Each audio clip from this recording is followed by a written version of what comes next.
So PlayStation's been very quiet about their console up until recently, and finally, after the delay of the original event that was supposed to happen earlier this month, we actually have a new date, and it's actually June the 11th at 4 p.m. Eastern. And this is the predictions I have and what pretty much could happen at the show.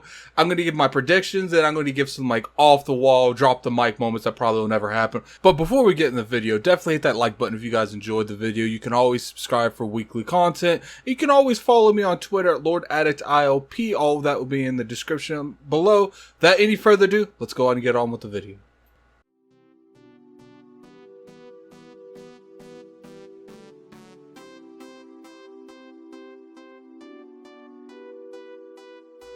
What's going on, you guys? Gaming Addict here, coming at you with another video. Like I said, we are going to talk about PlayStation 5 and whether or not this is going to be something that you should be hyped for. If you're a PlayStation fan, should you go watch this?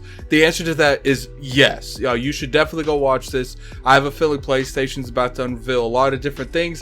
Whether or not the console is going to be there is going to be a question up in the air. I don't know it currently right now. So first thing we're going to talk about is definitely that console. If that console is going to be there, and what should you expect if that console is there?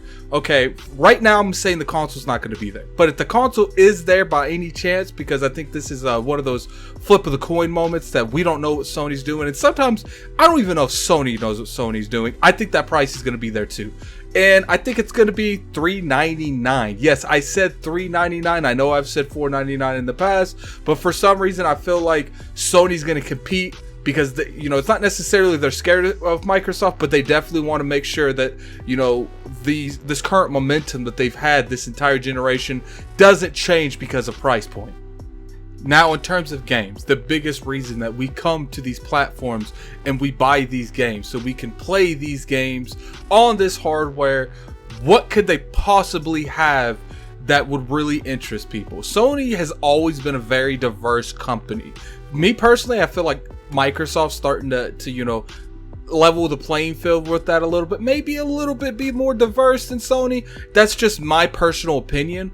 But they got the sports genre covered. They even got MLB The Show. Now I think they have one more exclusive title left when it comes to MLB The Show. I don't know if they're gonna revisit that, maybe do some exclusive content when it goes multi-plat. That's to be decided. In terms of third party, I would say that they're going to have at least one no one saw it coming moment exclusive third party title. A lot of people think it's Silent Hill, and I think that is a very good possibility. I don't know. I've never heard anything when it comes to the PlayStation side. The news is a lot harder to get a hold of. Obviously, it's no secret Sony has really, really good relationships with a lot of, third-party Japanese developers and third-party Japanese publishers. So I don't think it's a far-fetched thing to say that they might show up to here with 1 to 2 exclusive, timed exclusive games that will eventually come to the PC platform, and then, eventually even the Xbox platform. But there's a lot of stuff that they are slowly losing. I think right now they still have the Personas. I don't think there's going to be a Persona announced at this. Maybe some kind of spin-off, but I don't think there's going to be an exclusive Persona announced at this. I do expect that they're going to release this Demon Souls, and there's a lot of rumors going around that Bloodborne is going to be there in some form or fashion. I don't know if it's going to be a sequel, but I do think that Bloodborne, a definitive edition, if you will, from the PS4 is a good chance it's going to be there. It's like I said in my previous video, it's rumored that it's being made by Bluepoint in another studio. So maybe they'll announce Bloodborne. And then after Bloodborne, they'll announce Bloodborne 2 with that hype for the first one. Now, it is rumored that it is going to PC, so I would expect that, because I don't think that it's just going to come to PlayStation. But, I think those are going to be the key components they're going to use to sell the PS5 at launch, is that Bloodborne and that Demon Souls, because I do think those are launch titles. But at the end of the day, people love all these third-party stuff. The biggest key component is, what is Sony doing? What is Sony Entertainment making with their first-party studios?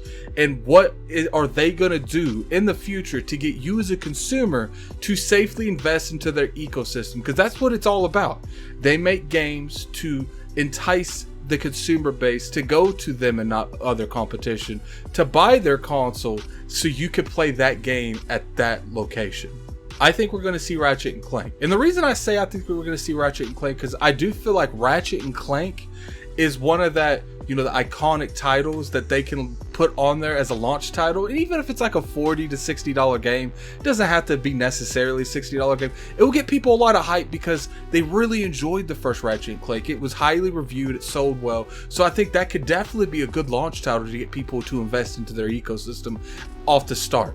Another game is, I think they're going to end it with Horizon Zero Dawn. I think that is a game that's coming out within 6 months, and it's a really good game to show this is what your system's going to do, and this is why you need a PS5. It is the golden thing that they show where we're leaving the PS4 behind and we're making exclusive games for the PS5, which, if you guys know me, I'm a huge fan of. I want a reason to buy a console that game only works on that console, and for the most part, utilizing everything that console has to offer. But, you know, that's pretty much it. But we'll go ahead and recap a little bit. If I were to give a guessing estimation on how the show's gonna, I think they'll start it with maybe Ratchet and Clank, maybe Call of Duty, because they still have those Call of Duty marketing deals, and a lot of people don't really put enough respect on that marketing deal stuff. It sells a lot of consoles, and they're going to want their name being branded with the Call of Duty brand. So I think that's going to be there. It's definitely rumored that Assassin's Creed Valhalla is going to be in that game. Maybe first real gameplay, which if it is, definitely a huge L for Microsoft, because that gameplay demo should have been at that Inside Xbox. I think maybe we'll see some Far Cry, because there's rumored that there's going to be a new Far Cry. And if I remember correctly, PlayStation usually has the marketing deal, so maybe they'll have like a teaser trailer telling people to go watch the Ubisoft one on the 12th. And then, you know, they'll end it with Horizon Zero Dawn, and that will be the map. That will be the road that people will get on and people will stay. Now, obviously, I could be wrong. Sony could literally come out here, and because they're so comfortable with announcing games years before they come out, they can literally shoot that whole clip. I wouldn't be surprised one bit if they do that. I don't think they're going to, because it's just the reveal, but we'll find out Thursday. But anyway, you guys, tell me what you guys think. Put it in the comment section below. Do you think that they're going to really come to this with everything they have? Or do you think this is going to be a really solid foundation of gameplay for third parties? And, you know, that big announcement for Horizon Zero Dawn at the end, maybe was sprinkled with some Gran Turismo and stuff like that. But tell me what you guys think in the comment section below. This is Gaming Addict. I'm out of here. Peace.